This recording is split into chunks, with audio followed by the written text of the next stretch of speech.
Good evening, everyone. I'm the Kitchen Witch, and I'm here today with a recipe for a butternut squash stew. So I've got all of my things already laid out. I like to do my mise en place first, which is just a fancy way of saying things in its place. It's where you pre-cut, pre-grind, pre-do whatever you need to do so that your cooking goes smoothly. Today we're going to be using the cauldron or crock pot to create our little stew. This here is butternut squash. I quartered it, chopped it into cubes. I did keep the halves of my butternut squash that have the seeds and everything in them carved out and put off to the side for another meal. If you've got a large family, use the whole squash though, and just double everything in the recipe.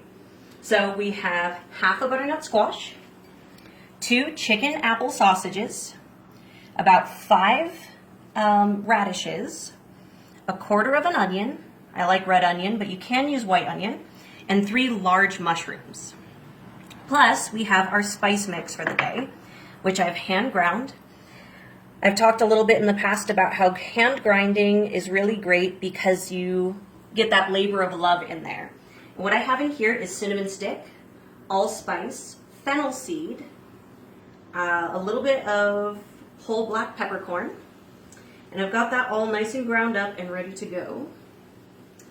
I also have olive oil and of course salt, because you got to put a little bit of salt into everything. Now the primary magical quality of this meal is actually a healing sort of stew. So all of these things have healing as one of their base components. So we're really going to try and accent that by using the salt and the olive oil as purifiers. So these are going to purify the eater. The various herbs and spices, as well as the mushroom, onion, and apple sausage, are going to heal. The radish and the black pepper are going to protect. So it's kind of like imagining you're sealing in your healing spell. And squash, which is an abundance plant, is going to add a little abundance of healing. So when you're building your stew, it's important to keep those things in mind. You're putting abundance into your healing components after purifying, and you're protecting that work. So it's important to have that kind of rolling around in your head as you go. So because we're doing a crock pot meal, we don't really need to be overly ceremonial about it.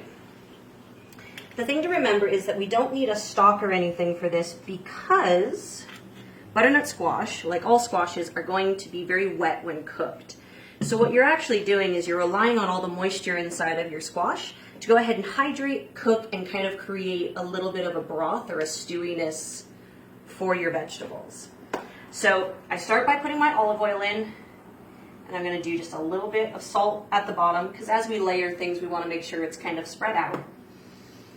We're going to start by blessing our cauldron. Pentacle encircled.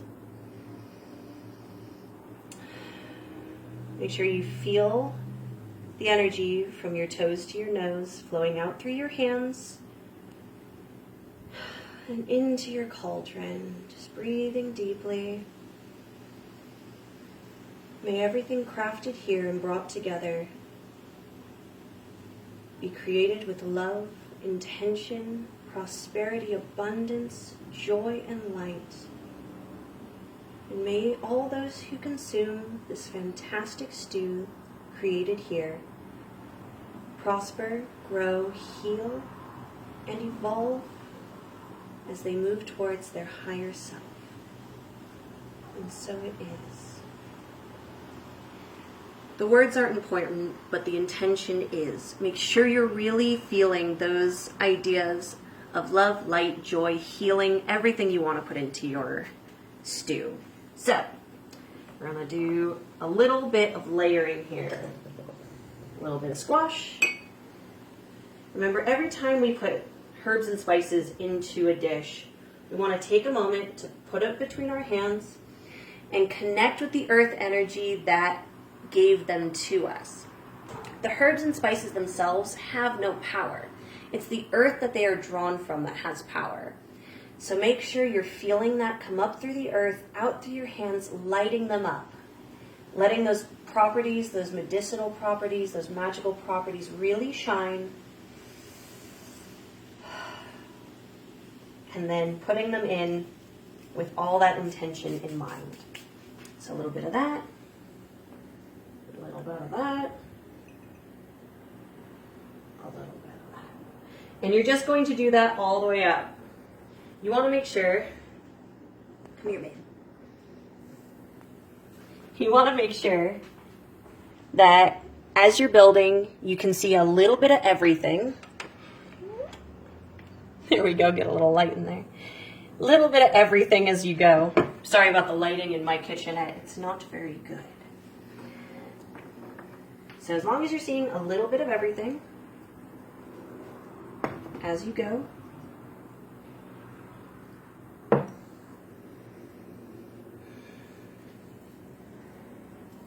you should be good for it. And that is actually all there is to it. It's very, very simple. Very, very simple recipe. I don't like to overthink my spell work, so it's honestly best to just keep it simple. Make sure you're getting everything in there, and really make sure that you're attuned to that sense of love and joy in yourself as you're doing this work. It is important that you stay focused, you stay smiling, you stay in that place of love, so that every single bite really can be felt. It can be felt that you're putting that intention in there. So we're going to leave this in the crock pot on high for probably, I'm going to say 2 to 3 hours.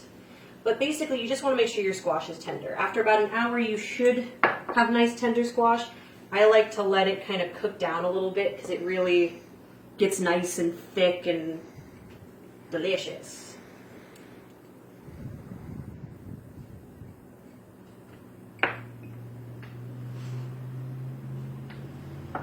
And I like to finish off with the sausage over the top, because we really want the fats and the juices from that sausage to kind of work their way through. And then we're also going to do that with the last of our spice mix. There it is again. Right over the top, so that as the moisture comes up, the seasoning comes down. And there it is. Probably want to check it every 30 minutes or so, give it a good stir. And every time you stir it, remember to feel that intention from your toes to your nose. Put that love, light, joy, abundance, healing, and prosperity into your meal. I'm the Kitchen Witch, wishing you all a beautiful evening, and I hope you all enjoy. Blessed be.